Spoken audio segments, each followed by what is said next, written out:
Assalamualaikum warahmatullahi wabarakatuh. Halo teman-teman semuanya, jumpa lagi dengan saya Ahmad Fathahilah di channel NLP Spiritual Motivasi. Dan pada kesempatan video ini, saya akan membahas mengenai karakter kesuksesan. Mungkin teman-teman di luar sana sudah sering mendengar atau membaca mengenai kesuksesan ya, entah dari buku, dari pelatihan, dari seminar, atau mungkin dari tokoh-tokoh tertentu, dari tokoh motivator, kemudian trainer, atau tokoh agamawan yang menjelaskan berbagai macam kesuksesan itu seperti apa dan bagaimana cara mencapainya. Nah, saya di sini bukan sebagai seorang motivator, meskipun di channel saya ada kata-kata motivasi ya, tetapi saya lebih cenderung ke pemberdayaan diri berbasis NLP atau Neuro Linguistic Programming. Oleh karena itu, saya memberikan sudut pandang dari segi NLP-nya bagaimana sih mengenai kesuksesan itu.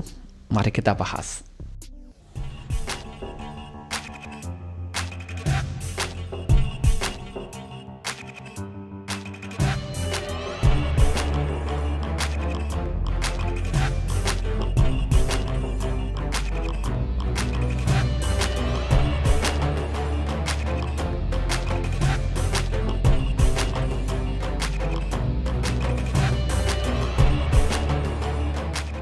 Oke teman-teman, sebelum saya bahas kesuksesan dari sudut pandang NLP, saya sampaikan terlebih dahulu kepada teman-teman semuanya yang ingin belajar NLP dengan biaya yang sangat terjangkau, maka Anda boleh mulai sekarang untuk bergabung di channel ini. Caranya tinggal klik tombol gabung atau buka linknya di deskripsi. Anda akan dibawa ke metode pembayaran yang paling mudah menurut Anda. Dan menariknya, biayanya sangat-sangat terjangkau, hanya 30.000 setiap bulannya. Anda sudah bisa mendapatkan materi seputar NLP praktisioner yang tidak hanya sekelas-sekelas saja, tetapi masuk ke materi pembahasan NLP secara premium, langsung membahas daging-dagingnya seperti itu. Saat ini videonya kurang lebih sudah ada 14 ya. Saat video ini saya upload, kurang lebih video di NLP membership kurang lebih sudah ada 14 video, dan itu saya update setiap minggunya, kadang sekali setiap minggu atau mungkin 2 kali bahkan 3 kali setiap minggunya saya update mengenai pembelajaran NLP secara premium ya. Nah, teman-teman yang ingin belajar mendalami NLP untuk berbagai macam kebutuhan hidup Anda, atau paling tidak untuk pemberdayaan diri, untuk motivasi diri, untuk pencapaian-pencapaian yang lebih elegan, yang lebih mudah, maka silakan belajar NLP mulai sekarang juga. Oke. Nah, sekarang kita bahas lebih lanjut mengenai karakter sukses dari sudut pandang NLP. Secara NLP-nya, sukses itu tidak hanya melulu soal pencapaian, apa yang kita dapatkan, apa yang kita raih, atau usaha yang kita jalankan seperti apa, sekeras apa. Tidak hanya berbicara soal itu saja, melainkan NLP lebih banyak berbicara mengenai karakter atau kepribadian kita ya. Nah, karakter kesuksesan itu tidak lebih adalah sebuah penjiwaan diri kita dengan kesuksesan itu sendiri, atau dengan apa yang mau kita capai. Karena sukses itu relatif, pencapaian itu relatif, usaha yang kita lakukan itu juga relatif. Begitu. Ada orang yang bekerja sangat keras tetapi tidak bisa mencapai apa yang dia inginkan. Sebaliknya, ada orang yang kerjanya itu santai-santai saja, namun menggunakan strategi yang tepat, dia bisa mencapai apa yang dia inginkan itu. Nah, oleh karena itulah kita kembali ke karakter diri kita masing-masing untuk mencapai keberhasilan atau kesuksesan yang kita inginkan. Nah, menariknya, karakter itu bisa kita install ke dalam diri kita. Ya, artinya bisa kita pasang ke dalam diri kita. Mungkin selama ini kita malas-malasan dalam bekerja, atau salah menggunakan strategi yang tepat untuk mencapai sesuatu. Maka strategi baru atau karakter baru, misalkan rasa optimis, rasa percaya diri, atau cara-cara baru, itu bisa kita pasang atau istilahnya kita install ke dalam diri kita agar kita memiliki perilaku baru yang lebih positif atau yang lebih produktif yang kita butuhkan untuk mencapai apa yang kita inginkan, begitu. Nah, kira-kira apa saja sih karakter sukses dari sudut pandang NLP ini? Mari kita bahas lebih detail ya. Yang pertama adalah memiliki outcome yang jelas. Outcome itu adalah sebuah pencapaian. Apa sebenarnya yang betul-betul saya inginkan? Apa yang sebenarnya ingin saya capai dalam hidup ini? Misalkan dalam konteks bisnis, sebesar apa bisnis yang saya inginkan? Atau dalam konteks pendidikan, saya ingin mencapai pendidikan sebesar apa. Ingin jadi doktor, ingin jadi profesor, atau sekedar lulus S1 dan sebagainya. Nah, atau dari segi finansial, seberapa besar keuangan yang harus saya miliki gitu. Nah, itu adalah outcome atau sebuah pencapaian, hasil yang benar-benar kita inginkan. Itu harus jelas, spesifik, dan dipahami oleh diri kita. Kita tidak boleh memiliki sebuah target atau impian yang sekedar gambaran besar saja. Misalkan, saya mau sukses, saya mau jadi orang hebat, saya mau jadi orang kaya. Itu adalah impian yang bersifat global, ya, kurang spesifik. Maka ini belum masuk ke dalam karakter jiwa kita. Artinya, diri kita atau lebih tepatnya pikiran bawah sadar kita belum memahami sepenuhnya apa yang betul-betul diinginkan di dalam hidupnya itu. Oleh karena itu, NLP mengajarkan kita harus memiliki outcome yang jelas, berorientasi pada hasil yang betul-betul diinginkannya. Jika Anda di bidang pendidikan ingin berhasil atau sukses, maka Anda harus sudah memiliki outcome yang jelas. Saya mencapai pendidikan setinggi apa yang saya inginkan. Atau dalam hal finansial, saya ingin memiliki kekayaan sebesar apa yang benar-benar saya inginkan. Atau dalam konteks keluarga, ya, saya ingin memiliki keluarga yang seperti apa yang benar-benar saya inginkan. Dalam konteks bisnis juga sama. Saya ingin bisnis seperti apa yang saya inginkan. Saya mau bisnis seperti apa, sebesar apa yang benar-benar saya inginkan. Nah, seperti itu. Jadi, harus sudah bisa menggambarkan bagaimana hasil yang ingin dia dapatkan. Meskipun kita nggak melulu berfokus pada hasil, tapi juga berfokus pada usaha-usaha yang kita lakukan, ya. Nah, itu nanti ada sendiri. Nah, namun di tahap pertama ini, outcome yang benar-benar kita inginkan harus sudah jelas terlebih dahulu dan bisa dipahami oleh diri kita. Dengan kata lain, apa yang kita inginkan, apa yang benar-benar kita inginkan, itu sudah terpatri di dalam pikiran bawah sadar kita. Kemudian karakter yang kedua, selain memiliki outcome yang jelas, kita harus memiliki prinsip bahwasanya nggak ada yang namanya gagal. Yang ada hanyalah feedback atau pembelajaran. Gitu. Para praktisi NLP memiliki sebuah keyakinan bahwa dirinya itu nggak pernah gagal. Hanya butuh pembelajaran yang lebih banyak.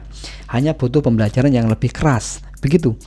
Misalkan, di saat ia ingin mencapai sesuatu, tapi kok belum tercapai ya, itu bukan gagal.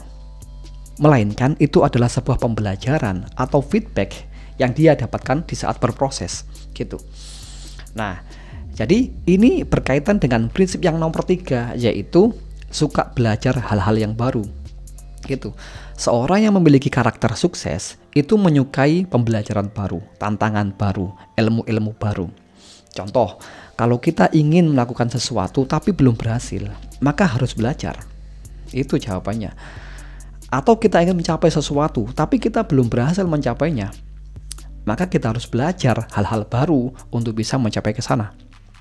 Contoh kecil saja, misalkan Anda ingin sukses di bidang pendidikan, sampai mencapai S2 katakanlah ya.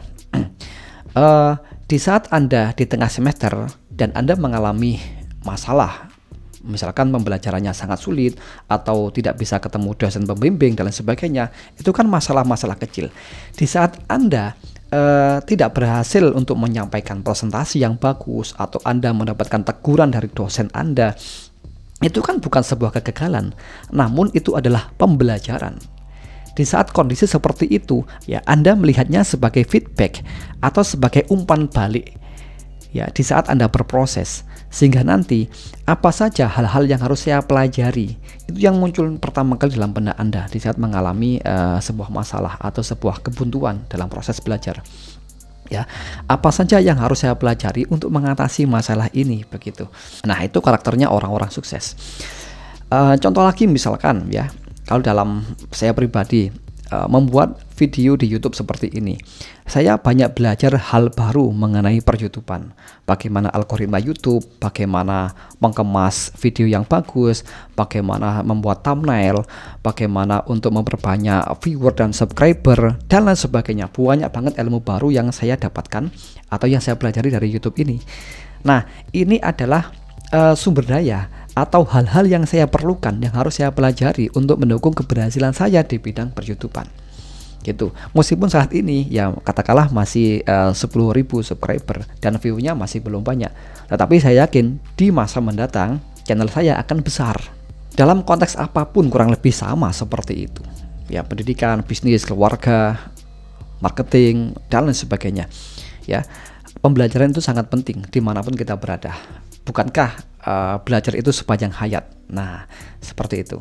Kemudian yang keempat, karakter kesuksesan adalah memiliki sikap yang fleksibel.